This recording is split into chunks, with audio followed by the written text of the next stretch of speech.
c'était une autoroute de 2 fois 2 voies. Et les entreprises, en majorité étrangères, qui avaient fait des propositions, la moins chère était, je pense, 1032 milliards pour faire les 2 fois 2 voies. Et donc, on nous proposait de nous financer pour pouvoir le réaliser en 10 ans, pour les délais les plus courts. Il faut être conscient.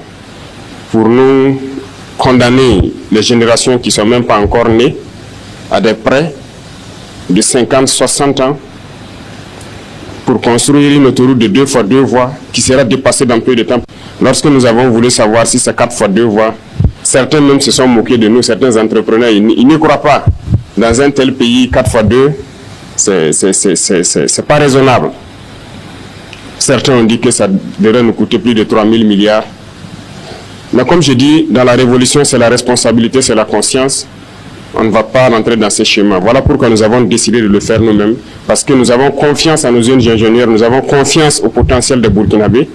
Nous avons donc cherché des équipements de tout ordre. Aujourd'hui, sur ce chantier, je peux dire que le chantier il est unique en Afrique. Il n'y a pas un chantier d'autoroute pareil qui mobilise autant de monde, autant d'équipements. Il n'y en a pas. Les travaux de nettoyage, il y a plus de 100 bulldozers sur ce chantier. Et je ne vois pas pareil. Je m'étais donné 2 mois pour qu'ils puissent finir le nettoyage. Et je pense qu'ils ont tenu le pari. Nous sommes à 40 jours, ils ont déjà fait plus de 70% du nettoyage. Et le 15 février, s'il plaît à Dieu, ils auront fini. Ce qui veut dire que le rythme aussi, il n'y en a pas pareil en Afrique. Et nous allons finir, c'est un défi, nous allons finir dans un délai que personne ne va croire. Parce que nous avons déjà tout à notre disposition. Toutes les machines, tout le nécessaire est là. Il ne nous reste que le carburant et le bitume à payer. Sinon, tout le nécessaire est là. Ce qui veut dire que nous allons poursuivre parce qu'il y a beaucoup d'autres autoroutes qui doivent être lancées en 2026 et dont les travaux doivent commencer également. Les infrastructures, c'est une priorité. Ça aide tout le monde, que ce soit les populations civiles, les forces armées, les forces de sécurité intérieure. Tout le monde a besoin d'infrastructures routières.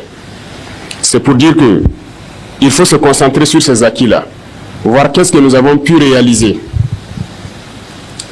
et se projeter dans l'avenir. C'est comme je l'ai dit, maintenir la pression. Et je pense que 2026, il y a tellement de grands chantiers qui doivent commencer et vous devez maintenir ce cap-là pour qu'on puisse réussir le pari.